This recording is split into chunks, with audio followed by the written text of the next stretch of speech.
Um, Let us see these topics. A specific charge of the cathode ray particles. So specific charge is E by m value. So while doing the experiment by the Thomsons, so he also found the specific charge of the cathode rays. So how we find this one specific charge? So let us see these experiments. A specific charge of the cathode ray particles does not depend upon the nature of the gas taken. So it was the conclusion of the Mr. J.J. Thomson's. What is the value of specific charge? He found experimentally the value of E by m ratio is minus 1.76 into 10 power 11 coulomb per kilogram. So m is the mass of the particles. So this is the specific charge. Let us see the experiment to understand how he got this value. This was some discharge tube. Okay, this is cathode, this is your anode. Anode is perforated. So here this two electrodes connected with the high voltage battery. Okay, there was a slit. This one you can see, this is a horseshoe magnets, north pole, south pole, and there is one field. So this is the electric field, positive plate and negative plates. Okay, so where what happens, and this is the last end of this tube. This is just a cylindrical, it was a circular shapes, and at the end of the this one screen is there. This screen is coated with the zinc sulfide.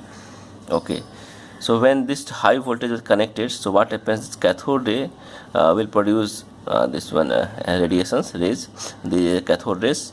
So it will go straight. So going straight, it will also pass the this electrons will also pass this through the holes, and when passing, if suppose there is no magnet, there is no electric fields, what will happen, it will go straight and it will hit this point, and this point is called X, and it will produce a one white spot.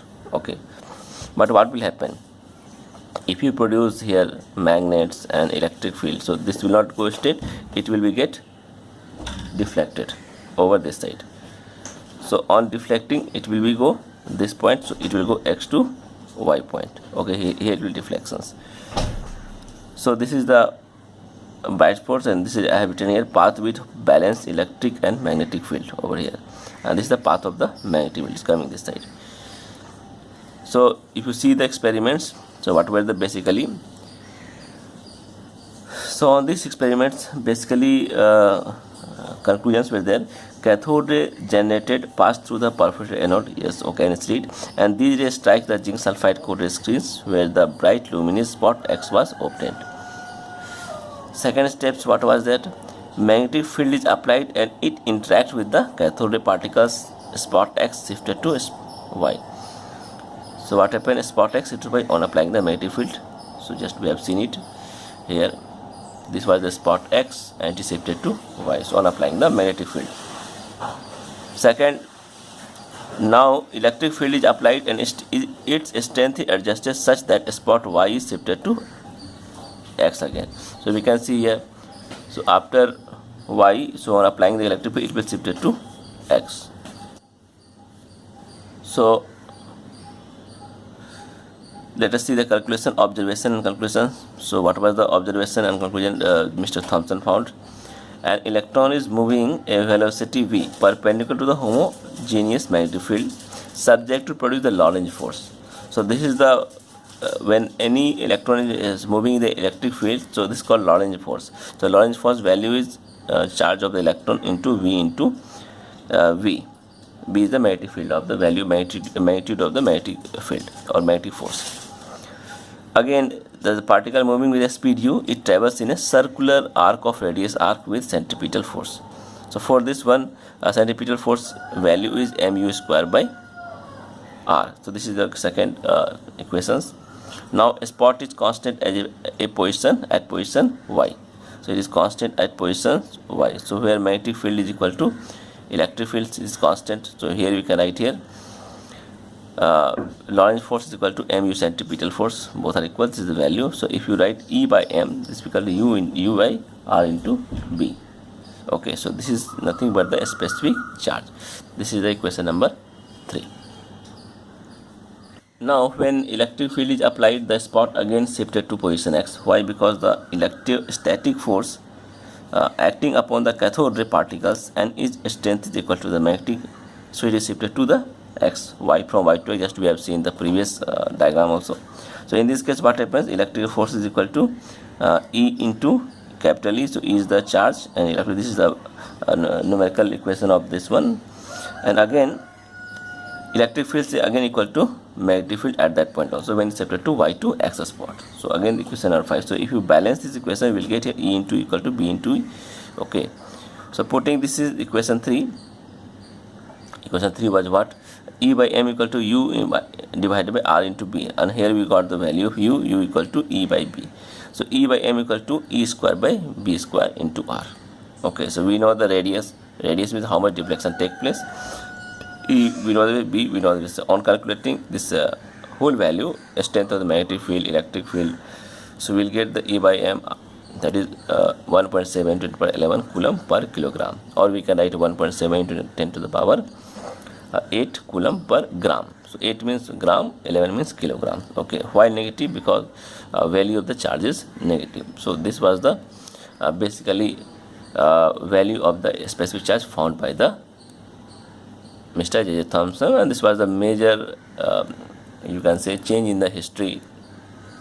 Okay, now they know the specific charge, and he has calculated for different gas. For different gases this specific charge value was also different. Okay, so this was the specific value of specific charge of the cathode ray particle. If you take the helium hydrogen gas, this value will change. If you take the helium gas, because it depends upon the mass of the particle. So E will be same, but the mass of the particle will be different. But we don't know E right now because we know only a specific charge. This was the first contribution of J.J. Thomson. So what were the basically points? The value of a specific charge is independent to the nature of the gas. So it does not depend on the nature of gas filled in the tube or materials of the electrodes. As the voltage applied on cathode ray tube is increased, if you increase the voltage also, the what will happen? The speed of the cathode ray particles will increase, and hence the specific charge will be decreased. So it is, we can see here, if you increase the speed, so what will happen? Specific charge will be decreased. Okay, so speed of the electron increases, its mass increases. So already we have seen it equation also here.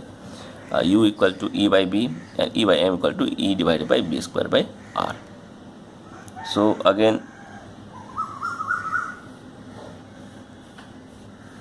so in shortcut we can say that Thomson found a charged particle that had a specific charge, and which is that particle is 2000 times greater than that of the lightest particles. He got conclusion. So this means that this electron is 2000 times lighter than hydrogen, and he also explained that it could pass through the thin sheets of gold. Why? Because the size of this particle is very, very small than the size of the particles of the gold. And also it is easier to determine the specific charge of the electron, from which mass can be calculated. So he said that we can calculate the mass of the electron if we know the elementary charge value, but mass of the electron was very difficult to determine experimentally because it is very small. So this was the problem, how to find the mass of the electrons.